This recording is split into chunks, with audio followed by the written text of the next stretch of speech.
普段僕はメインは映像で作品を作っていまして、ただ自分のその手法の一つとして現代美術で作品を展開する中で映画やその写真っていう文脈や手法を取り入れてミックスしながら作品を制作しています。で今回の作品はその映像から何か写真にアプローチできることはないかと考えていく中で、映像と写真の境目みたいなのを探っていくっていう作品を作ろうと思って今回作品を作りました。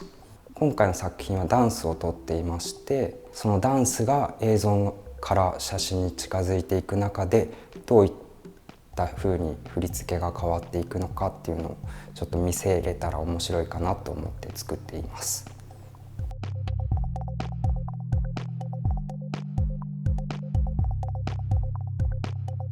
ここ2年ぐらいその1950年代に栄えた実験映画、アメリカで栄えた実験映画の手法を結構取り入れていて、スタン・ブラッケージとかジョナス・メカスのその映像作品の手法を取り入れたり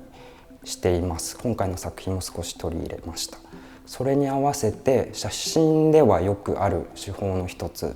とは思うんですけど、タイポロジー的な見せ方っていうのをちょっとビデオで映像でできたら面白いかなと思っていまして、今回のそのダンスの映像ではクラシックバレエとモダンダンス、